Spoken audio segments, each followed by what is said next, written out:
Hey there, welcome to Board Game Hot Takes, the podcast where we give our immediate reactions to the hottest board games just minutes after playing them. My name's Tim. And this is Chris. This is Adam. And we're going to go off format a little bit this week. And instead of talking about a game that we just finished playing, we're going to take a little look into what are supposed to be some of the best games of all time. We're going to look at the top 10 games on BoardGameGeek.com. We're just going to chat through it to kind of talk a little bit about what the games are, whether we've played them, what we thought about them, if we have played them, or if we're interested in playing them. I thought it'd be interesting to talk a little bit about how these games are ranked, though.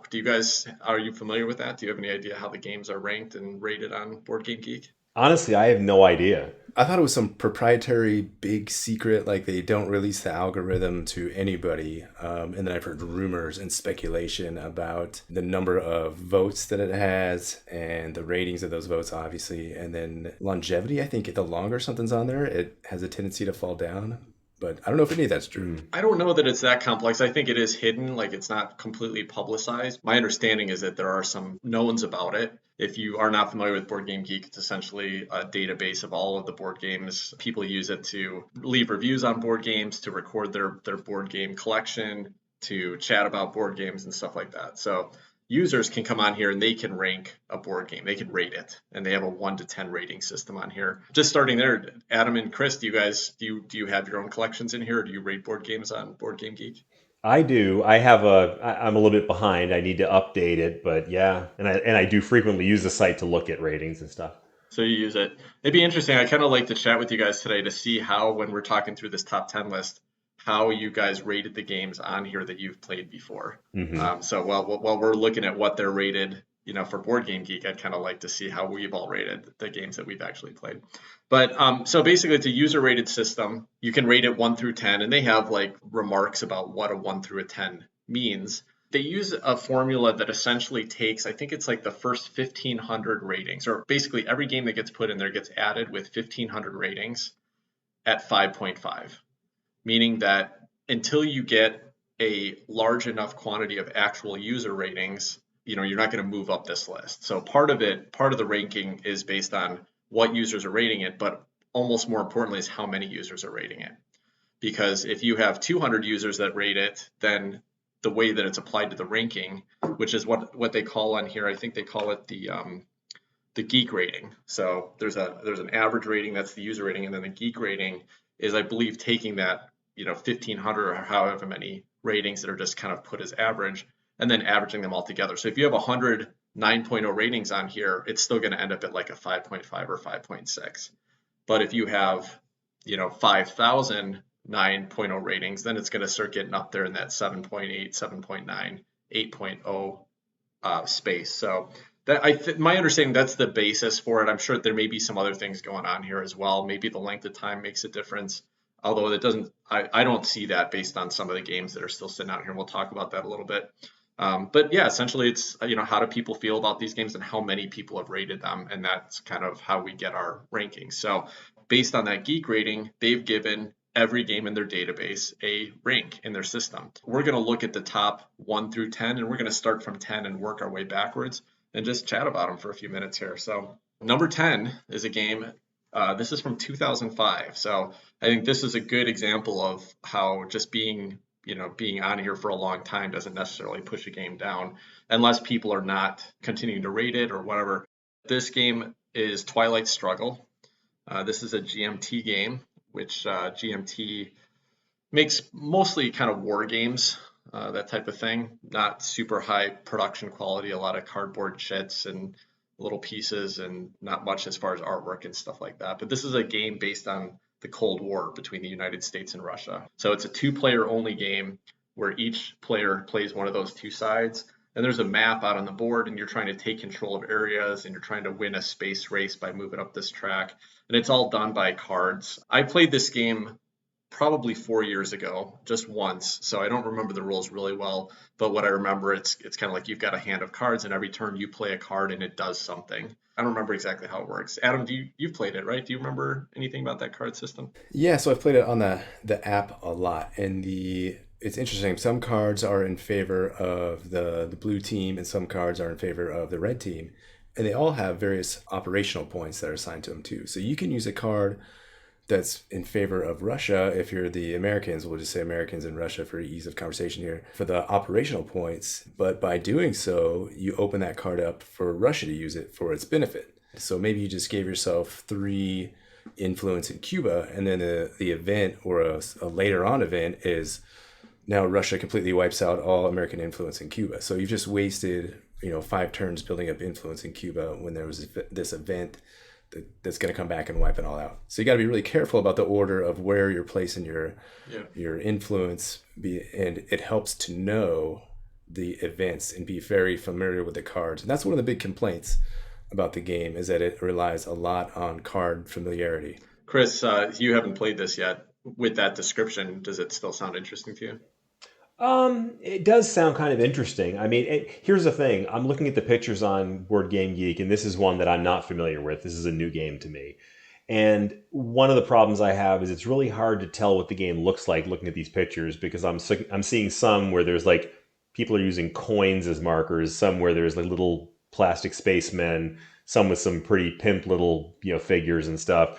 And so and some that had meeples. So I don't know what the actual production quality looks like. And so that's always a big deal to me. Everything that you're seeing in those pictures, replace those with tiny little cardboard chits, either red or blue cardboard chits, and that's what the production's actually like. Yeah. Okay. Well, that's a bummer. I will admit, this actually makes me feel pretty nostalgic. Of the 3 of us, I'm the only one who's actually, I think, old enough to remember the Soviet Union. Come on. I was you're not that much older. I was it lists the years of the Cold War on here, and I was actually in the Army. I was a grown-up human being in the year when this thing is going on. You're right. So, you're old. Oh, well, man. Okay, yeah, you are old. Yeah. I'll concede to that. Yeah. So I will say there's a nostalgia factor here. I mean, how weird is that to say nostalgic for the Cold War? But I would love to try it. I mean, I hear what you guys are saying, and I might try and be like, this absolutely sucks. And the production doesn't sound great, but I would like to try it. Adam, what did you think about it? You played it. And Adam, did you say there's an app for it? Yeah, so I messed around with the app, I will say as a passenger, busted out the app and played around with it. It's cool. There's a handicapping method. So, if you're horrible at the game, like I am, the computer will let you cheat with a huge handicap, and then you'll still find a way to kill yourself or in the game or something. At least I found every possible way to not succeed in this game. I think once I won somehow. I just probably fell into it. But it's a tough game, and even so, you really have to put in the effort to get familiar with the cards and know the sequence of events that are going to happen. And if you can get out of that first era, so it's in 3 kind of eras, the early Cold War and the mid Cold War and then the late Cold War. So it kind of favors, it favors Russia earlier, right? It favors Russia early. And then if you can survive that, then it's sort of the middle one is kind of balanced. I'm probably making this up. And then I remember once I got to the 3rd era, I was like, what the hell's going on here? I can't believe I made it this far. It felt, like I was doing pretty well by then. So I just remember rarely being able to make it out of that first era. But if you're interested, the app is relatively inexpensive and it's smooth. It walks you through it. The tutorial is great. And then the AI is tough. It's a good challenge. So if it sounds interesting to you, it takes care of all the bookkeeping, and the production's pretty sweet. And there's little like recordings of Churchill and stuff in the background, and this kind of like dramatic music playing. So the app is really nice. And you can play, Chris, if you wanted to play me on the app, we could do that too. And kind of stumble through it together. And I heard that's one of the best ways to learn, is find a buddy that's interested, same skill level, baby steps together until you're fully advanced and duking it out. Okay. Yeah, because it does look fun. I mean, I'd like to try this one. Adam, what did you played this? What did you rank it on BGG out of 10? 1 out of 10. I feel like you're looking right now. I think I have it as like a 5 because... No, I wasn't looking. No. Check it out. Yeah, I'll pull it up. I'm pretty sure it's a 5 as I'm pulling this up. I'll tell you a little bit while you're looking that up. So I had one play of this, and this was about 4 years ago, and it was a friend that was just starting to get me really into kind of hobby board games, and he had this on his shelf, and he's like, I want to bring this over. And so we used to get together at like 8 p.m. On Monday nights to play. So it was kind of a late start, and he didn't really know the rules. So he was kind of one of those guys that would teach you out of the rule book, like reading the rules, which was terrible. It's something I've learned to never do with anybody. I make sure that I know how to teach the game. But this was a particularly rough one because it's kind of a heavy a heavier game, kind of a long teach if I remember. So we probably didn't even get started playing until like 9:30 or 10 o'clock. Oh, And you know, I found the mechanisms pretty fun and interesting, like interesting decisions to make and stuff like that. And I was playing Russia, and I remember feeling pretty good about that early game. We were probably 12:30 or 1 o'clock in the morning, maybe getting into the third era, and he plays an event that just like wipes out most of my forces. And I'm like, I just played for 3 hours and nothing that I did mattered up until this point. And I was just exhausted. So I was like, man, you know, I'm done. I'm done. I'll concede the game. You got me tonight.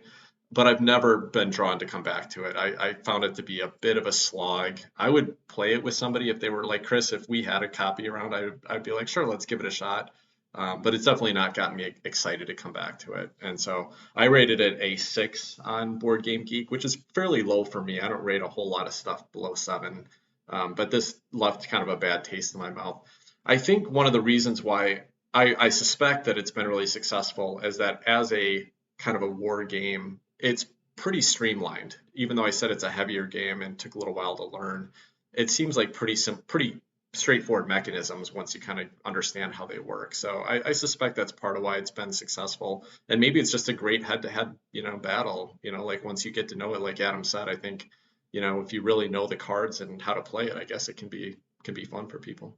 Well, I don't think it's for me though. What you just said about, you know, if you can slog through this thing for a couple of hours and then have all your hard work kind of set aside by one play, I mean, I can understand your frustration on that. That would bother me too. Yeah, and I don't know where it was going to go from there, you know, because I did concede before the game was over. So maybe there were some other big events in the third era that would shift things around. I'm not really sure. But anyway, that was my one experience with it, and I think that's probably enough. my rating is a 5, and according to the Board Game Geek grading scale, a 5 is average game, slightly boring, take it or leave it. Okay. Which is, maybe that's a little harsh, but for me, I just you know, it's not the kind of game I'm gonna seek to play, especially if I have a group of more than 2 people. Yeah. You know, I'd rather play a 3 or 4 player game, get that interaction, and get some like trash talking. And I was just going to tell you what a 6 says on Board Game Geek. It says, okay game, some fun or challenge at least. We'll play sporadically if in the right mood. And I'd say that's pretty accurate for me as well. That's probably how I feel about it. Yep.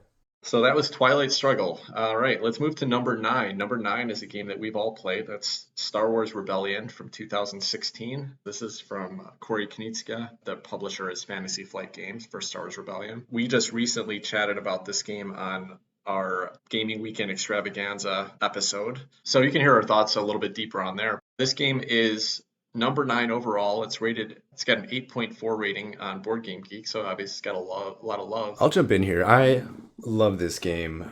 Shut Up and Sit Down had a review on it. They called it Star Wars in a Box. Lots of people call that. That's a little accurate and inaccurate. To me, it's a little more than that. Like, it's so fun. The way you're using the cards and placing the workers on the card, not workers, your leaders, your characters from the Star Wars film on these cards. You're trying to combine them together to sneakily make some moves and subvert the Empire if you're the rebellion, or if you're the Empire, you're just you have this overwhelming force. You can come in and crush Tim and destroy all his planets and all his forces and just crumble his will to survive, and it feels pretty great. It's rare when I get to do something like that to Tim, so I relish those moments.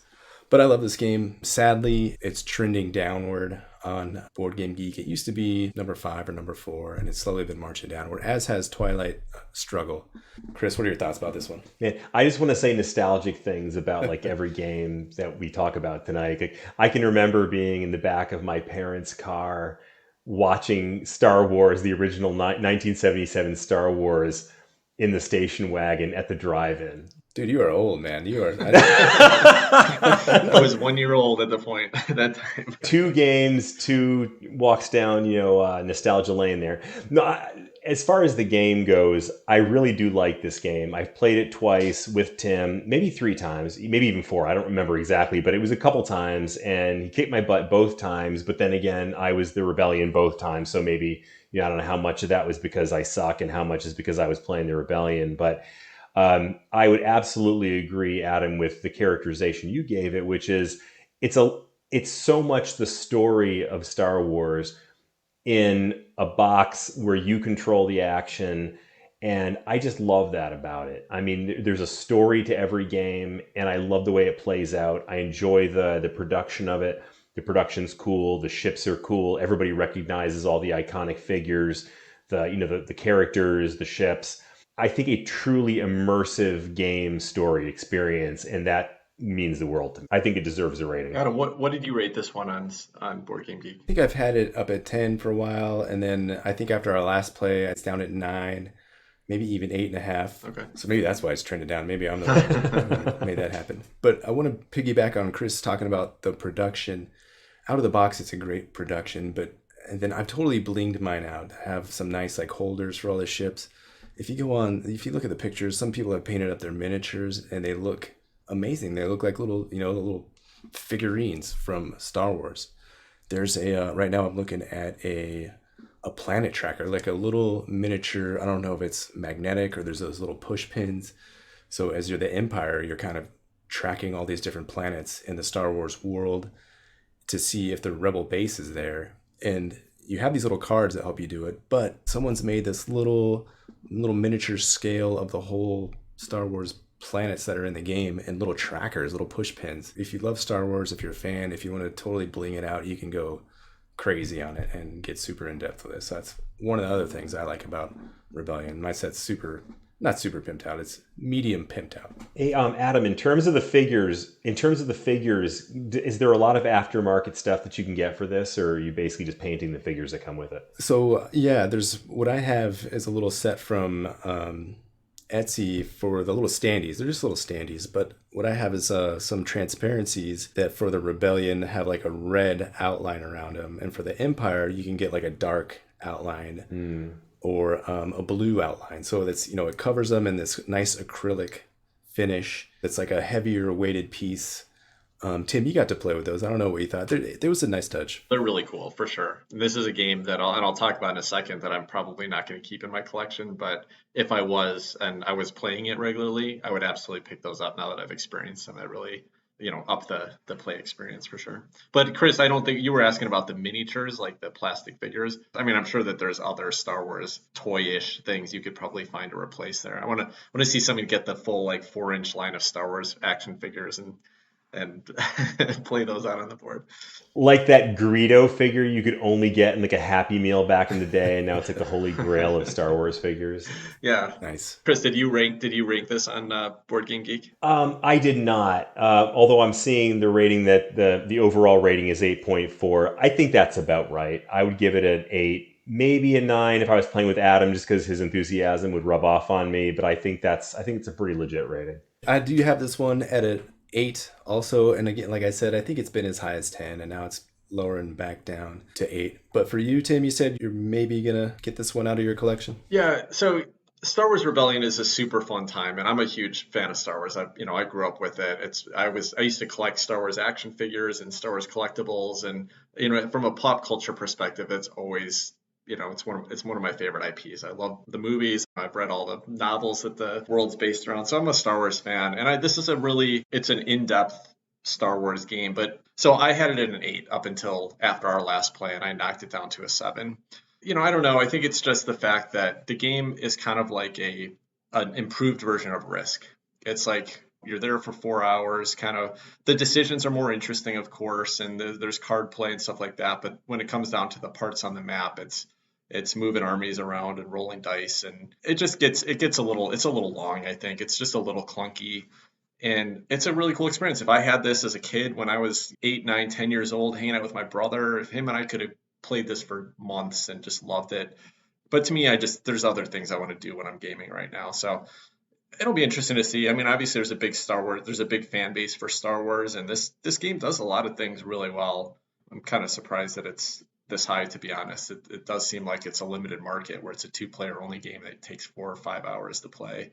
But there's 24,000 people, 23.5 thousand people have rated this on Board Game Geek. So it's got a lot of players, a lot of fans of it. Well, if you decide to get rid of yours, don't get rid of it. I'll buy it from you, because I like this game. It's yours. I'll give it to you next time I see you. Sweet. Because I'll probably, most likely, I was going to hang on to it just to play with my brother, because I think Steve should experience it one time. I think he'd really get a kick out of it. So I would love to do that sometime. Maybe Chris, I'll bring it up and give it to you, and you and Steve can try it out sometime. Yeah, keep it in the family, dude. Sounds good. Sounds good. I did actually get to play this one 3-player once as well, because even though it's really a 2-player game, they have 3 and 4-player rules, where the idea being that if you're playing 4-player, one of you takes the role of the decisions of the ground forces and one takes the air forces. So like each of the characters is kind of either a ground or air focused guy. And then if you're playing 3-player, you've got one person runs all of one side and then the other person splits the roles on the other side. So I played it 3-player one time and it didn't feel like that at all. We basically just like collaborated, made decisions together. So it was kind of more like a co-op 2 versus 1 experience, which was fine. It was fun too. I honestly wonder if a 4-player where you had 2 people on both sides, that might actually be a pretty fun experience. Would probably go longer, but still be kind of fun. Tim, are you ready to talk about Gaia Project, a game from 2017 designed by Jens Drogemuller and Helgi Ostertag? And currently, who's putting that out? Is it a Capstone that's doing the latest release? Yeah, I think Capstone just took it over. Yeah, because it was Z-Man was publishing it. The copy I've got is Z-Man, but yeah, I think Capstone just took over the publishing rights to it. Yes, I'm absolutely ready to talk about this because this is my favorite game on the whole list that we're going to talk about of the top 10 games of all time. Chris is giving it. Chris, are you milking a cow or what's going on over there? I think this game also wins the prize for art most similar to the backboard of 1970s pinball machine. It is such a 1970. That is such a great analogy. The art is just horrendous. And don't get me wrong, I love 1970s pinball machines, so that's not necessarily a dig, but it is definitely a classification. All right, let's let Tim have his fun with Gaia Project here. All right, Tim, tell us what you got to say about this. I love this game. I can't say enough good about the game experience of this. It's just a perfect, resource management, exploration, moving up tracks. I love everything about this game. I would play it anytime. For me, this is ranked a 10. This is one of my 10s on Board Game Geek. I don't see that changing anytime soon. This is a game that will never leave my collection, even though I won't get a lot of chances to play it most likely unless I find somebody local that's into it. I did find that as a solo experience, because that's how I was getting some of my plays with it, it's a little heavier than I want to play in a solo game. It's just like so much brain work to get through a game of this. But when I'm playing 2-player or 4-player, man, this is so much fun to me. I just love every turn, every decision that you get to make. It's a blast. So I have this one at a 7, and again I think it gets a Tim bonus if I'm playing with Tim because he's so freaking excited to play this game. It brings it up to like a 8.5 when I'm playing with him. This is like a brain burnery challenge of a resource management game, but it's cool if you find the right combinations and you explode up the tracks and you get to link together 19 things and you keep going and going and thrashing the scoreboard. It gets pretty fun, but it's definitely a challenge. Yeah, and we talked about this one in an episode as well that was dedicated to it. So if you want to hear our in-depth thoughts right after a gameplay, go check that episode out. That was one of our earliest episodes, episode 5, Gaia Project. Yeah, that's wow, right. That was early. We need to bring that one back around for a follow-up review. Gaia Project double take. Chris, so did you rank it? Do you not rank the games that you don't own? No, I didn't rank this one, and I mean, okay. I struggle with this because I'm not such a connoisseur that I feel qualified to bust on a game that's in the top 10 of all time. I didn't enjoy it. I can say that. It's a game. I mean, I played again. I didn't hate it. But it's one of those ones where I think I went into it with really high expectations. I'd heard so many comparisons to other games that I like, Terraforming Mars being one of them. And then playing it, I just felt like there were so many things that this game did that other games that I like did better. And so there's almost nothing about this game that actually sticks out in my mind as being particularly pleasurable. So it did not stick with me in a very pleasant way, and it was not my cup of tea. Although I also didn't hate it. What game does anything better than Gaia Project? I don't even. I don't think you remember which game we're talking about here, Chris. You should go back and listen to that episode. No, I'm gonna have to disagree with you there. No, you know, I remember not hating it, but I would not pick it again. If I had to rate it now, and I did not rate it, but if I had to give it a rating, I'd probably say in the 6-7 range, maybe. Well, I'm really hoping to get you guys to get at least one more playing with me at TimCon when we get together in October. This one is a top choice for me on the list to get the four of us together and play it in person where you get to see what's going on the board. And to me, it just seems like there's a fun opportunity for that group dynamic with the asymmetric powers and the the conflict on the map and stuff like that. So I'll see if I can talk you guys into it then. Yeah, I give it another shot. Before we go into the next game, I want to talk about something Chris touched on, is that the type of users who most likely go to Board Game Geek are those that are already into the hobby a lot and that appreciate a resource management game like Gaia Project for the nuances and intricacies. And so you're, maybe just your more casual board gamer. You don't see those type of people going on their computers and rating games because they love board games so much. So I think, Gaia Project and a lot of these games in the top 10 are products of people who love the hobby so in depth that they're going to go onto a computer and research and rate games. I think that's a cop-out just because you don't like it as much. It's okay. It's all right. All right, let's move on. I'm glad we got to touch on it, though. I love that game. So number seven is Through the Ages, a new story of civilization. This is a Vlaada Chvátil game, isn't it? Sure is. Vlaada Chvátil, and I think it's Czech Games Edition. It is. Yeah. So, Chris, are you familiar with Through the Ages? No, I'm looking at it now for the first time ever, and on the cover there appears to be Napoleon Bonaparte, Julius Caesar, Albert Einstein, and some random bearded guy. I think that might be William Shakespeare. I think a slightly balding William Shakespeare. No, I know nothing about this game. I'd love to hear your take on it. I'll jump in here. I have the app for this one as well, and the app for this game is unfreaking believable. I've never even played the game in person. I've heard that there's all this bookkeeping with the resource management is an effort in this game. You have these like blue things that are going back and forth, and you have to really keep track of how those resources are managed. But the game does it all. It gets all the management out of the way, and you're just focusing on. It's cool. There's this market up top, and I think there's like 15 cards in the market, or maybe it's some multiple of 3, and they march down, and as they get further to the left, they get cheaper and cheaper. But if you see something that you really need and it's all the way over there on the right, you can splurge on it, and it can really amp up your combos and the way your civilization synergizes. So again, it starts way back in the day, and you kind of build up, and so as the game ends, you're doing stuff from like the Winston Churchill is in there and Albert Einstein is in there, whereas when you're starting the game there's like Cleopatra and I don't know, old famous people. I'm not good at history, but this game is fantastic. So I've played it I don't know how many times on that app, probably 30 plus 40 plus times on that app, and I love it. Tim, how about you? Have you played this game in person or on the app? I have played it on the app. And Adam, what did you rank this one on Board Game? You know what? I haven't even rated it because I haven't played it in like 2 years. And so I wasn't logging my app plays then. But I would probably give it like these days, I'd say at one point it'd probably be like an 8.5 or 9. And these days it'd probably be like a 7.5 or 8. I haven't gone back to it in a while. I don't know why. There's an expansion that just came out that I'm interested in trying. Right on. Any similarity here to Tapestry? Oh, Chris, you just opened a can of worms by mentioning Tapestry in the same line as Through the Ages. So here's the deal. So Through the Ages, in a good way or bad way, I don't know. No, in a bad way for a lot of people. So Through the Ages is kind of considered the most epic civilization game. I know there's a few others that compete with it, but this is what a lot of board gamers consider like a true civilization game. The opportunity to build up your civilization basically from scratch over eras, like you have to have a certain technology to get to another technology and they come up in the right time frame. And I think that was one of the biggest criticisms and one of the reasons that people were let down by Tapestry is because they were hoping for a civilization game.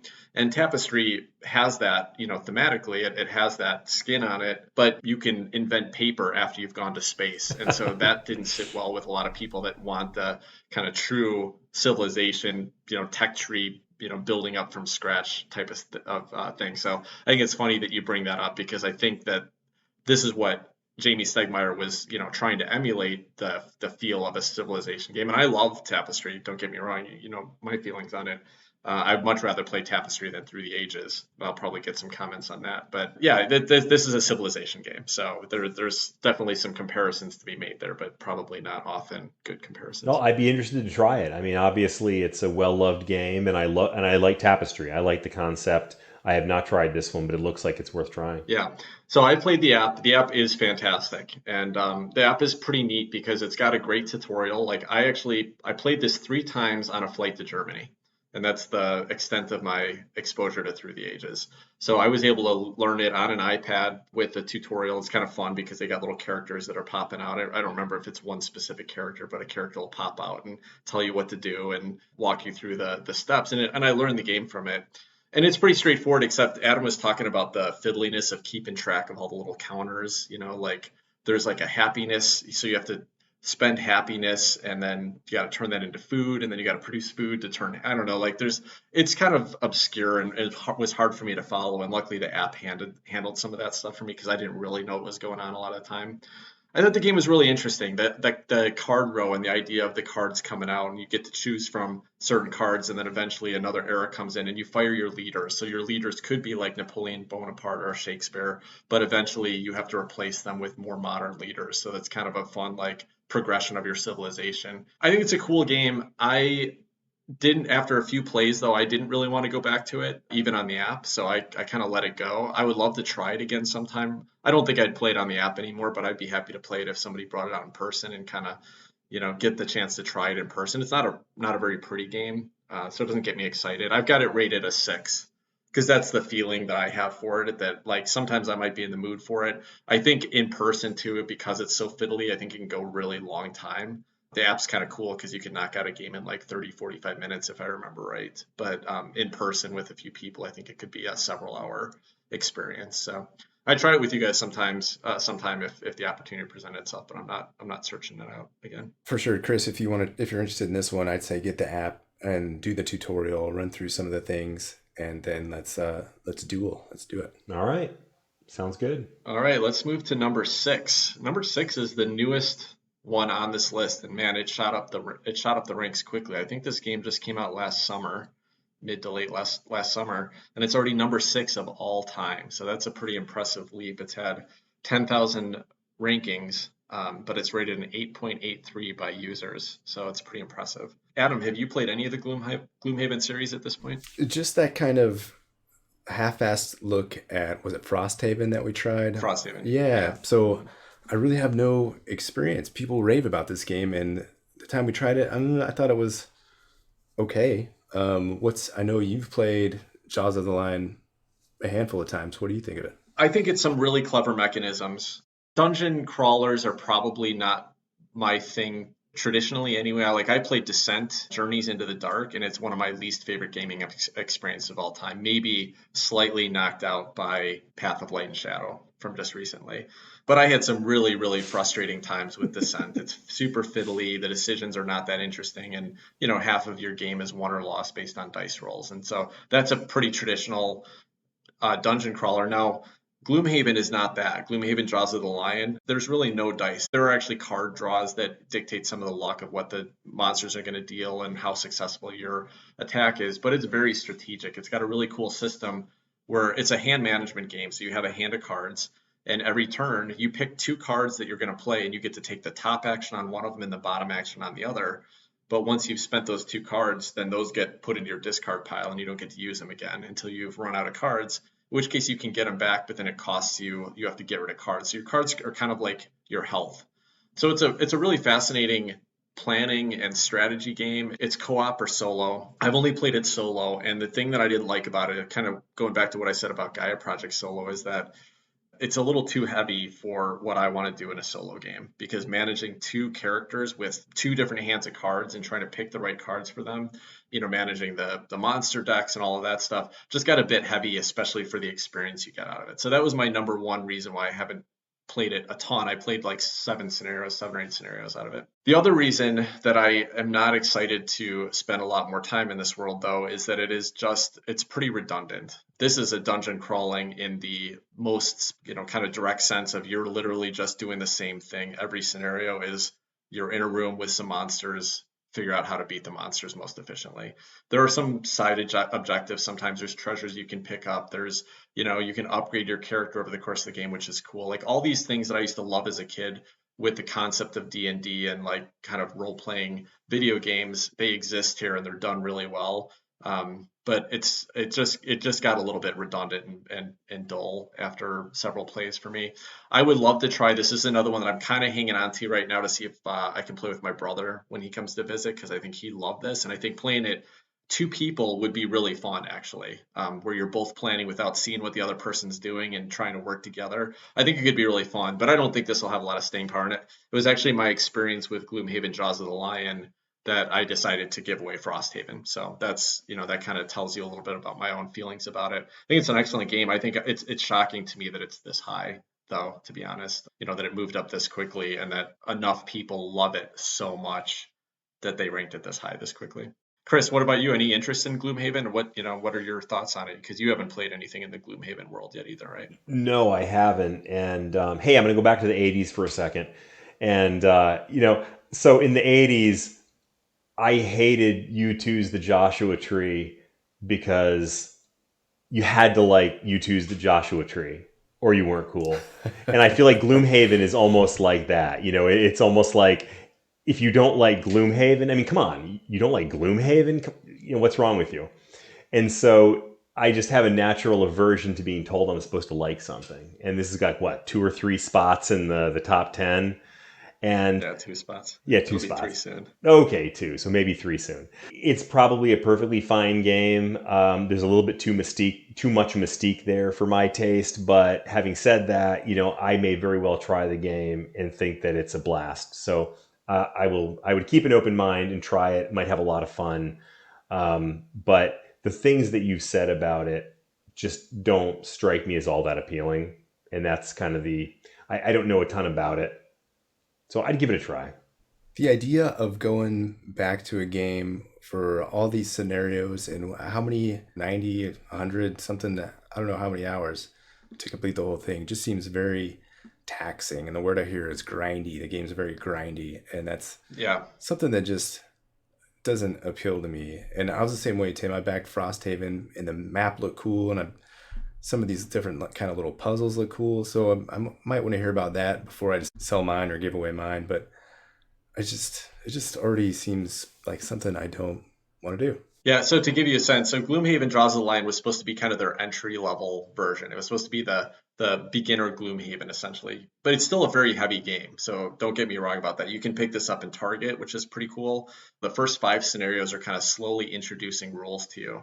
And so as you learn new rules, you swap out your deck and you play with some different new abilities come in and stuff like that. So it's a very cool tutorial, and I felt like I got right into it easily. But this is a 30-game scenario, a 30-game campaign. But what happens if you lose a scenario, you get to keep the experience and the gold you picked up in the scenario, but you have to replay it. The scenarios get hard. So I think I played my first 4, won them. I had to play the 5th one like 3 times and then the 6th one a couple times. You're not going to just play this 30 times. You're going to play this to get to the end of the scenario and, the story that's going on. You're going to probably play it 40, 50, 60, 70 times. And that was kind of what really dug into me. Like I was having fun exploring the next map and, hey, new quests. Let me try something different. But when I had to play the same scenario 2 or 3 times, that just felt like, man, this is a waste of time. I'd much rather be playing a different game right now. So that led to it. And Gloomhaven, the base box, I think has 100 scenarios. Ugh. So that's like 3 times as big. Yeah. So Frosthaven seems fascinating to me. I'm really interested in some of the stuff some of the other things that are going on in that game that seem cool, but it's like 100 scenarios. And like, I just don't see investing the time and effort into it. Yeah. I was looking at the pictures here on BGG, and it looks like you're playing in a spiral-bound notebook. What's that all about? Yeah, so the original Gloomhaven actually had a whole bunch of different modular tiles. Think of it like Cthulhu Death May Die, Chris. So like every Mm-hmm. scenario they give you like a little thing that shows you how to set up these different tiles. So you've got a map. So that's how the original Gloomhaven was, but they were trying to make this both less expensive to produce to make it more accessible, but also easier to set up. And I got to tell you, when I first saw it, I was like, oh, that doesn't seem that interesting or that like cool to use. It's such a clever production trick because not only is it super easy to set up, like you basically just flip to the page in the book and you've got the map set up instead of having to dig through all these tiles and stuff. But then they can also have unique artwork printed on every map, so instead of just using generic hex tiles, you've got art on there. They also have a lot of the time the scenario rules printed on the same page of the book. So you basically just open up this book and you can just jump in and start playing. So it works really well. It's super clever. And I think they're even talking about selling as an add-on for Frosthaven because people loved it in Jaws of the Lion so much, they're going to actually sell a book. Or I don't think it's being produced yet, but they've talked. Seth Walker has talked about it. I think it's a really cool idea. It worked better than I thought it was going to. Oh, that's interesting. Sleeping Gods does that too, the Ryan Lockett kind of legacy game. Yeah, Near and Far does it too. It's just a little bit different of a thing. But yeah, Ryan Lockett's used that for Near and Far and Sleeping Gods. I think a couple others as well. Are you guys ready to move on to Twilight Imperium 4th edition, the number 5 ranked overall game? This one's designed by Dane Beltrami, Corey Konieczka. Yeah. He was also the designer Star Wars on Star Wars Rebellion. And Christian T. Peterson. Chris, interested to know if you have heard of this one or looked into it or are interested in this one at all. I have heard of it. I have not played it. I've heard of it, and I am trying to recall where I've heard of it from. I mean, other than just, around BGG or if you guys had mentioned it, but all I know about it is that it's a epic space adventure. I think of it, just looking at the pictures and from what I know of it, it seems very similar to, and Adam's smiling, Eclipse. Yeah. Okay. Is that accurate? That's funny. That comparison gets drawn a lot. And what most people say is no, they're not similar at all. They say that Twilight Imperium has more of that thematic, less resource management, like almost very little resource management, and very much about negotiation and politics and talking with the player beside you rather than gathering resources, exploiting planets to design your ship and managing your income and managing your resources and influence that you might find in Eclipse. But I have never played this one either. Tim, have you played Twilight Imperium at all? No, I think this is the only game that none of us have played on the list. Yeah, so I have not either. Do you have any interest in playing it? I have practically zero interest in playing Twilight Imperium. And I'll tell you why. And why is that, Tim? So this is, like you mentioned, often compared to Eclipse, and I like some things about Eclipse a lot. And all the things that I like about Eclipse, which is the kind of Euro resource management parts of it, the planning, the strategy, apparently I don't think any of that really exists in Twilight Imperium. This is much more a rolling dice and combat and making allegiances with basically all the things I don't like in games. Not that I can't stand them in any games, but this kind of takes them all to the max level, and this is not for me. Plus, it's like 6-7 hour play. So, right, we play Eclipse in 2 or 3 hours, Chris. This is going to take 3 to 4 times that, at least. So I have zero interest in playing this. I would like to say that just because it's supposed to be such a great game, I would like to experience it one time, but I'm not sure that I actually want to waste a full day of my life playing a game that I just don't have any interest in, that I don't think I'd have much fun doing either. So that's my take on it. What about you, Adam? Do you have any interest in checking out Twilight Imperium? I really want to try this game. Again, it has all these miniatures, all these different factions that do different things, and I want to explore how that all works out. So it's one of the games early on. I think as a 14, 15-year-old, I went to the game shop and saw a second edition on the shelves, and it was so huge, and there was this giant lion guy on it, and I wanted to see what that was all about. But then it cost like $130 or something. I was like, what? A board game for $130? No way. So that scared me off. And here it is back again, Twilight Imperium 4th edition, and it's still going strong. So I want to try it at least once. I'm worried I might feel the same way, like, oh gosh, what did I just spend 7 hours of my life doing? But I definitely want to try it just because it looks so cool. And, at least it'd be fun to find somebody who has all the miniatures painted up and this and that, because there's just billions of spaceships in this game. So I thought Chris might be interested in playing it too, and captivated by the production. I actually would like to try this one. All the things that Tim said that sound unattractive about it sound great to me. So I'm all on board. Although I got to say, the lion guy in the front, I got to, come on, lion guy. It's kind of weird. For real. He's like the iconic race from this game. Yeah, and this would be like, if I was going to play it, I'd want to be with you guys. Yeah. I'd want to be just hanging out with friends. I'll be drunk by the end of it, I guarantee it. But I'd sit in and play it. But don't make me if I don't have to. You might have to. You're going to concede in round 3? I concede. I'm out. All right. Well, let's move on to the number 4 on the list, which is Terraforming Mars. Terraforming Mars was released in 2016 by Stronghold Games, and Jacob Frixelius is the designer here. And we talked about this. I don't remember what episode this was. We back in episode number 1. It's episode 1. This is our number 1 episode of Board Game Hot Takes. So Terraforming Mars. Hey, Adam. Did you get your big box yet? I did get the big box, but I haven't opened it yet. I have read some disappointing reviews about components and the little miniature tiles. I was going to give it to a friend as a gift, but now I might, just give him my old version and keep this new one if this one's kind of shoddy. So now I'm going to go in, dig around, see what's in there, see, what the reviews are all about, and kind of decide for myself. If I'm going to keep the worst version for myself. I have just the cardboard one it's pretty pimped out with the metal resource cubes and this and that. I think a broken token insert to manage all the cards. So it's really nice, the version that I have. I need to go in and dig around and see what it's all about. I could go check it out right now, I guess. Chris, did you get your shipping notice yet? I have not even gotten my shipping notice yet. But I think in reality, we need to talk about the base game, because it's the game that makes the game here. So, not the pieces. We will. Hold on a second. I'm not done talking about All right. So I haven't gotten my shipping notice yet either. I am super excited for it. And I've read some of the bad reviews, and I think they're whiners. And I've read some really excellent reviews. And my expectation is that I will be completely happy with everything that's in this box. I think the negative reviews I've read mostly have been about, like, they're expecting super high level detailed miniatures. I don't care about that. I've seen pictures of them. They look cool. I like the pre-colored plastic. It looks like just right out of the box, it's going to create a great table presence, and I'm excited to play with it. So I'm psyched. But you let us know, Adam, when you open it, so that we can know whether to raise or lower our expectations. Yeah, it's just sitting right over there. So I should, I don't know. It's calling me. Maybe you should open it while we're chatting here. I'd love to see it. Hey, I think he's going. Hey, Chris, what did you rate Terraforming Mars on Board Game Geek? I rated it a 9. I think it's a great game.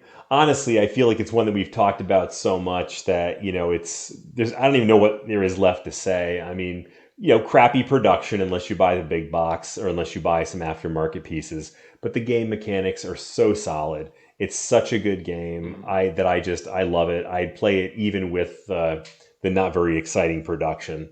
So, I mean, I'm a nice. Complete devotee to this game. I will play this forever. What about you? I've got this rated a 10, so this is one of my other few 10s in my collection. Now, after our last play of it, I did feel it got a little bit sluggish. So maybe that was just one, not great play, but I'm tempted to move it to a 9. But I'm really excited to get the big box, bust this out, and get it played a bit more. I barely dipped my toes into any of the expansions at this point. I'd love to try some of those out and play some different ways with it. But yeah, I love this game as well. It's still a fun, excellent game in my collection, and it will probably always be there.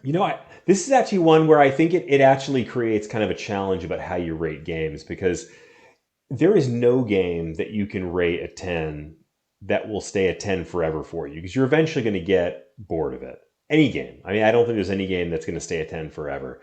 And this is one where I truly look at it and say, you have to rate it in that context. Yeah. Is this a game where, if you stopped playing it and came back to it a year from now, how would you feel about it? And that's probably a much better yardstick than playing several games in a relatively short amount of time And then how do you feel about it after that? No, for sure. And I'm okay with ratings going up or down too. I move my ratings all the time when when they start to lose luster or when I get more excited about a game I haven't played in a while or something like that. I don't know that anything will ever stay a 10 if I play enough of it. I've got some games in my collection I absolutely love, but I can imagine all of them if I got enough plays or, new things came out that they could all get a little bit stagnant and maybe just not feel as exciting to me. So I think that can definitely happen. Chris, what do you have anything in your collection rated 10 or anything on rated 10 on Board Game Geek?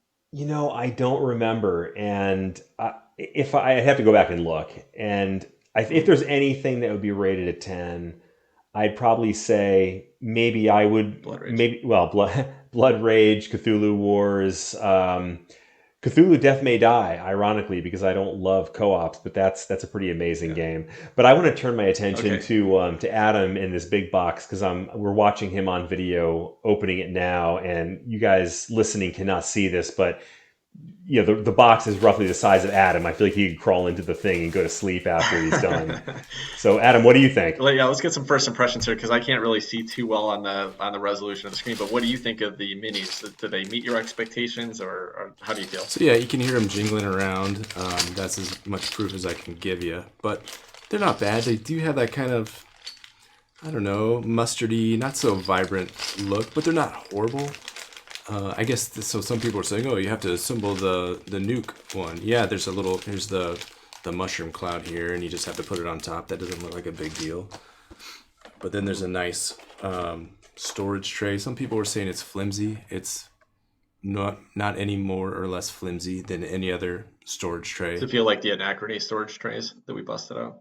Yeah. I would say very much like Anachrony. So more sturdy than if you played around with Fireball Island, which was very flimsy to me. This is more sturdy than that. Man, there's plenty of inserts. It looks really nice. I'm going to say my initial impressions are that it looks all right, pretty freaking fantastic, actually. Cool, man. Well, that's good enough for me, and now I'm even more excited to get it open. So yeah, I want to play that one. I can't wait to get it. All right, cool. Well, since no one else is getting the visuals here, why don't we keep it moving here? I think we're ready to move down to our number 3, the number 3 on the list here, which is Brass Birmingham, published in 2018 by Roxley Games, and the designer was Martin Wallace. Brass Birmingham, we've all played this one. Chris, what did you think of your first play of Brass Birmingham? I'm trying to remember when we played this. I remember it was back in the early days of us doing this, the COVID and the online play. And yeah, I think it was like our second or third game that we played on Tabletop Simulator after the pandemic started. Yeah, and for me, I was still, a relatively new gamer. I've been playing for a couple of years, but I've been playing a lot of dudes on a map and combat games. And I remember Adam bringing this up, and this may have been one of the first times that I played a game with Adam. Within the first 5 or 6 times. And I remember thinking, what the hell is this? Fiddly, complicated, Birmingham? Really?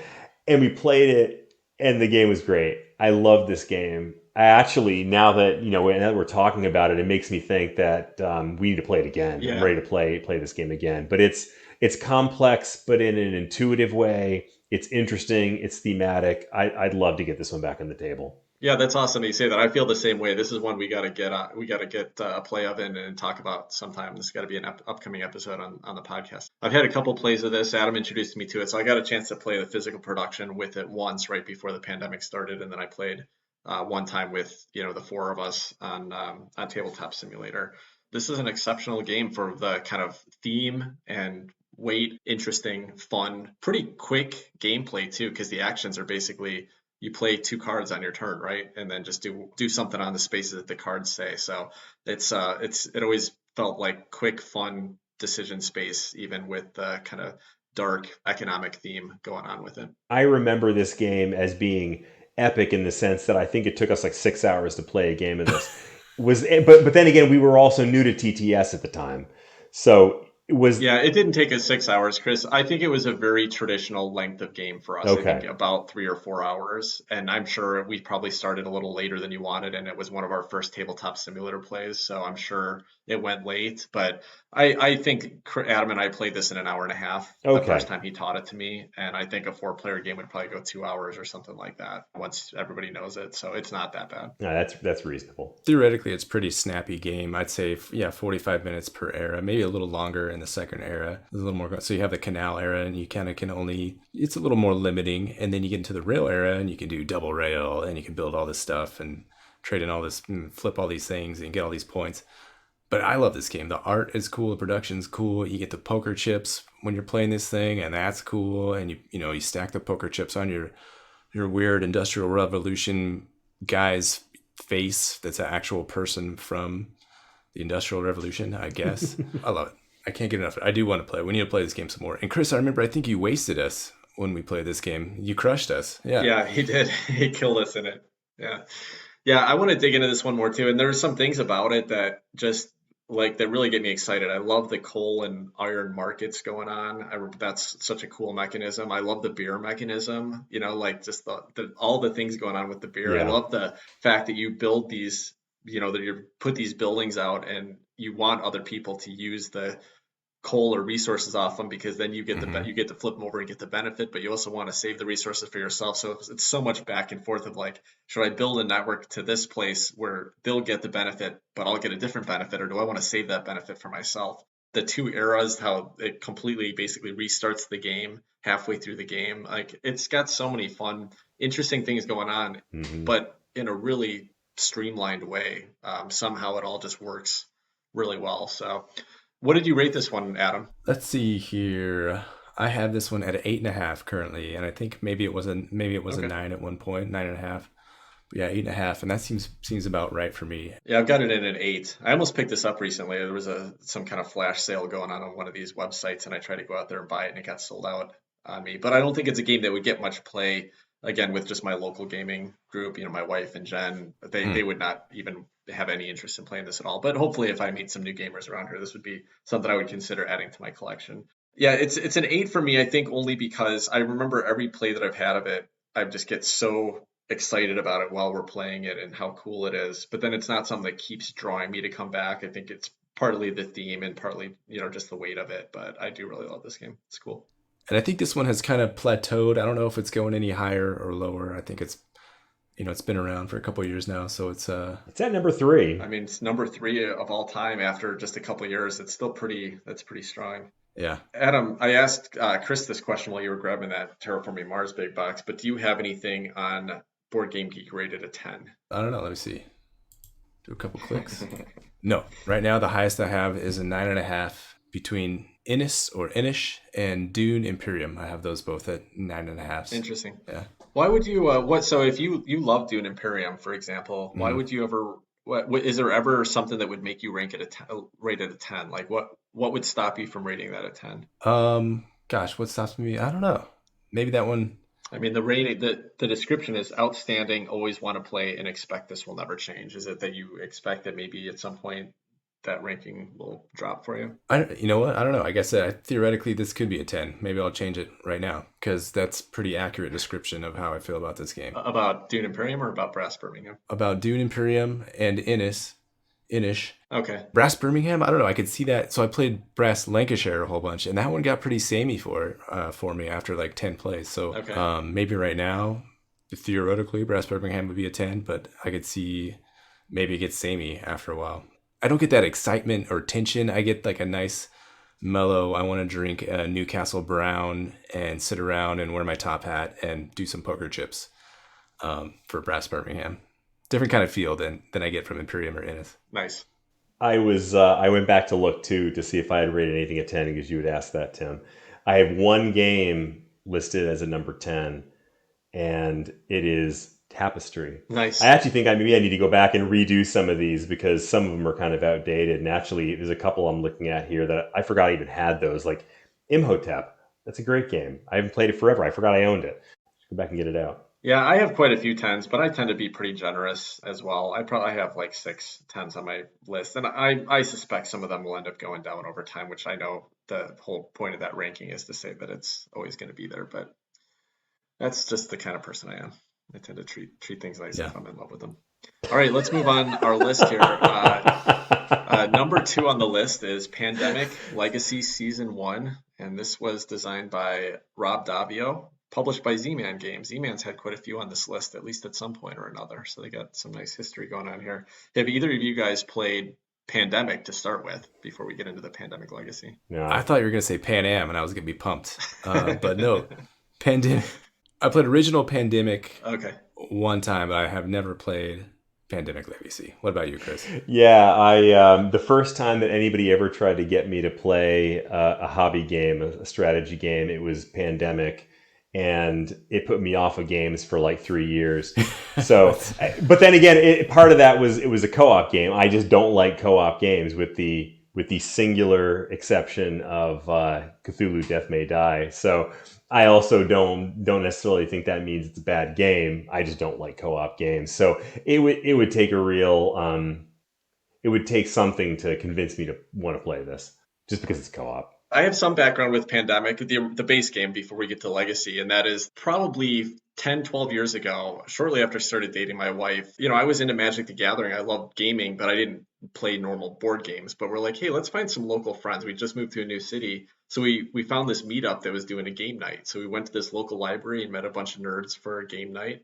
The first game they introduced us to was Pandemic. So one guy sat down and taught me and my wife how to play Pandemic, and we had a blast playing it. We ended up picking it up, and it actually became kind of a tradition for us that on New Year's Eve, we would sit at home, we'd watch a zombie movie and play Pandemic.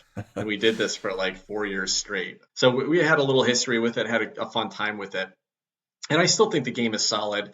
It's very luck based, like the base Pandemic. So as many co-ops are, a lot of how successful you can be has to do with just how strong the draws of the deck are and stuff like that. But it's a pretty fun game.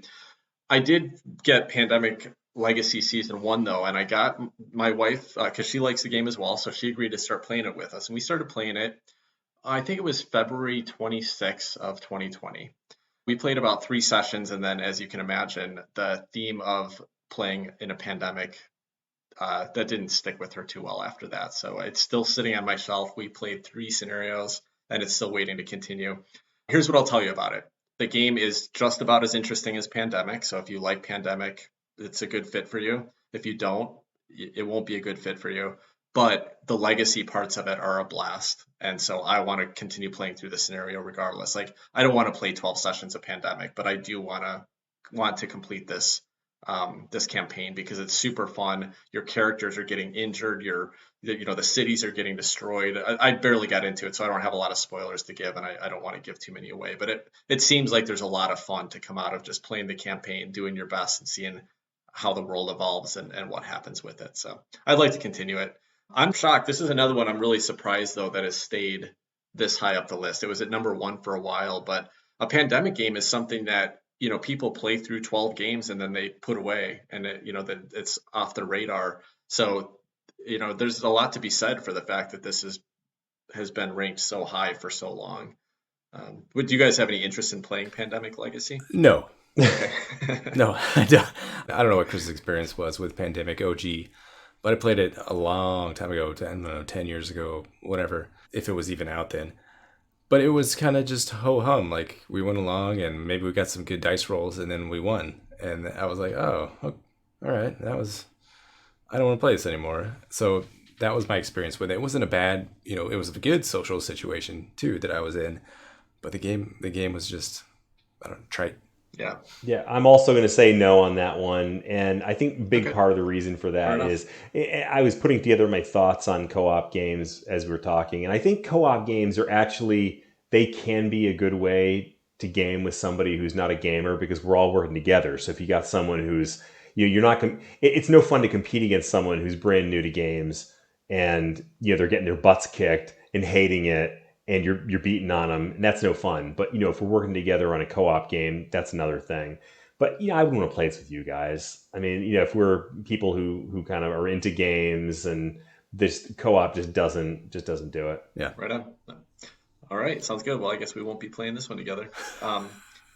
Okay, so let's go to number one, the final game, and we've talked about this one a little bit, and that's Gloomhaven by Isaac Childress and Cephalofair Games. Not a whole lot more to be said than we've already said about it. It's been a monster for a few years. Do you guys have any other thoughts on Gloomhaven, the original, the OG? Again, I'm amazed that it's stuck around at the top. Like ever since I really got into board games, it's been, I think, the number one game, and it hasn't shown any signs of budging. Maybe lately it's been slightly dropping, but it's still way at the top, and it's been at the top for seems like ever. The one thing I'll mention, just a little story here, is that when I was really starting to get into hobby games, and it was a friend that taught me Twilight Struggle, but he was like, "Hey Tim, if you like games, you got to check out this Kickstarter." And this is the first Kickstarter for Gloomhaven that was out. And I looked it up online, and it looked cool, but I was like, $100? That's crazy, because I hadn't been into hobby board gaming that long. So I passed on it, and I'm kind of glad I did, because it's just, again, I just don't think it's my type of game anyway. But man, this was I bet it's fun for those people that were on that first Kickstarter that were like, oh yeah, I knew it was coming. I had it. I had everything right. Also interesting to think about how much of the ratings on some of these, and I don't know if they stick or not, but how many people rate games higher because they kickstarted and they want to love it, and they put that initial thought out there to be like, to kind of justify their expense and what they put into it. I think I'm guilty of that sometimes when I buy a game and I'm so excited to play it. So even if it's not the best experience, my first inclination is to rate it high, just to kind of show myself that I really liked it. So sometimes I wonder that if you look at the whole top 10 here, I think it's only one game on the list that was a big Kickstarter. So maybe that doesn't really hold true. Oh yeah. Well, I think that there's some legitimacy to what you're saying there, Tim. And I think part of that is because if you kickstart something, it's because something about the game speaks to you, right? And so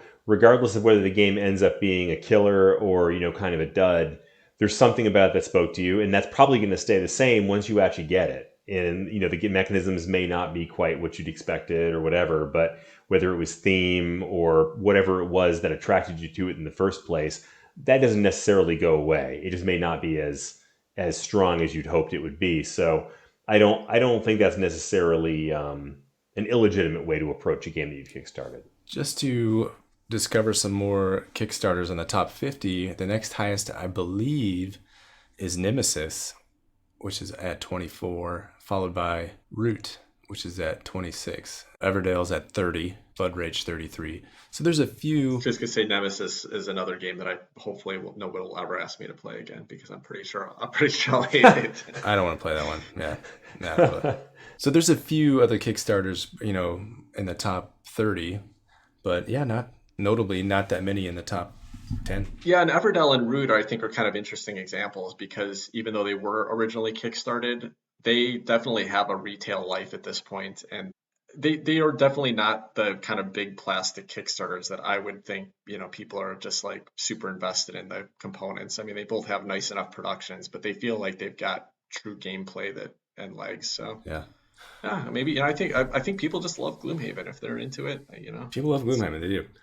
Okay, I have questions for you guys. Right. Do you guys see any other games cracking the top 10 anytime soon? I think there are a couple. One, I actually think that Eclipse Second Dawn for the Galaxy has a shot at making it up there once it gets some more plays, and that'll be the big question for us, if it can. But if you look at the rating, the user rating on Eclipse Second Dawn for the Galaxy, okay, it's up at like 8.9, and it's got a decent number of ratings at this point. It did just jump into the 90s with a fairly limited number of users. So I think if that one actually gets a decent, reprint and some retail presence, I actually think Eclipse Second Dawn could make it there, but it might be a little bit of a slower climb. What about you, Adam? Did you have something in mind, something particular that you thought might have a shot at it? I could see Anachrony maybe if it got more plays. I think there's a good shot at it to actually make a run for it. Where is it sitting right now? 40? Okay. 45.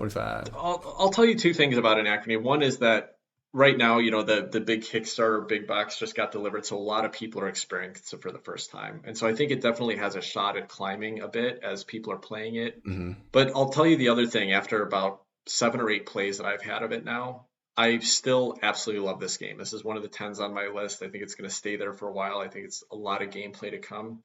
But it does share so much of the kind of DNA of your traditional worker placement game that there's not a whole lot that's truly original about it. It's got breathtaking art and components. It's got very fun gameplay and decisions, but I don't know that it actually is unique enough to push it up to that level. So yeah, that's my thought on it. I would be a little surprised if Anachrony pushed up that high. Chris, anything that you think could climb up there? Yeah, I got three that I wanted to mention, and two, I mean, I'm kind of tipping my hat. I'm a huge fan of the Stonemaier games. But Scythe, which is at 14 currently, I'm kind of surprised it's not up in there already. And It was though. was It's it? fallen. It was. It's on the way. It's been trickling down. Yeah, I think it was up at 6 or 7 at the highest. I think it was at Yeah. 6 at one point. So Okay. it probably will not make its way back up, but it was there for quite a while actually. Okay. So that's good call out, Chris, for someone who wasn't tracking BGG over the last few years. Okay. You just missed I it. mean, I'm sad to see it drop, but I mean, it was a great game and deserved to be there when it was. The other one is Viticulture, which I just think is such an incredibly elegant, enjoyable game, and it's resource management, which is not necessarily my thing. So I think that says a lot about the game. The other one, Tim, you'd been kind of saying some things about this on Twitter recently, but Dune Imperium, and that's a game that I've only played it a couple times. And I should hate it because I got my butt kicked dramatically both times I played it. But man, what a good game. It's such a good game. It's elegant and enjoyable. And I can't imagine that's not going to make it pretty high in the standings. I don't know about top 10, but it probably deserves to be. I think Dune has a really good shot at running high, but it's sitting at a user rating of 8.4 right now. While it's pretty hot, and listen, people are still loving it, and people are still discovering it and enjoying it. And it's available to buy; like you can actually get this in retail. So new people are playing it and rating it all the time. Plus, it's going to have a movie released. They made this movie based on the Dune board game, which is really cool. That's coming out sometime in a few months. That was a total joke, by the way. I'm laughing inside. And I think there's an expansion coming as well. So I think there's a lot of opportunity for Dune to shoot up this list pretty high, but I don't think an 8.4 is enough to, and I could be wrong about this, but I don't think it's enough to get it up into the top 10. I guess there's some others that are down in that range, like Twilight Struggle's 8.29. So I don't know. Dune could shoot up pretty high. I think it's got a lot of room to run. Yeah, that's what I was going to ask about. You posted that on the Twitter, Tim, and one of the users brought up, hey, that there's a movie, maybe that'll get a bump, and then when that expansion plus a movie bump, I don't know, I could see it climbing up pretty good. Yeah, Chris, I'll tell you though, just to come back to Viticulture really quickly, I don't think it's got a shot at top 10. And it's really mainly about the age. It's 6 years old now, so it's kind of hit its prime, and it's maintained for a long time, and it's been sitting there for a long time.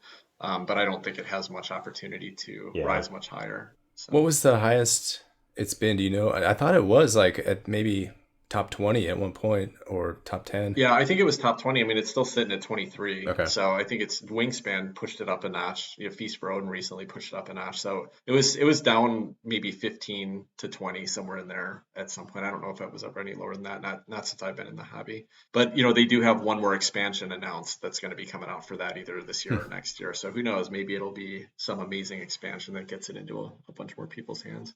I don't think so though. I don't think it'll get much higher. All right, guys. Well, I think that will wrap up our conversation about the Board Game Geek Top 10. If you have any questions about the games that we discussed today or our thoughts on them, feel free to reach out to us on social media. Otherwise, until next week, take care, everybody. Bye, guys. Bye-bye.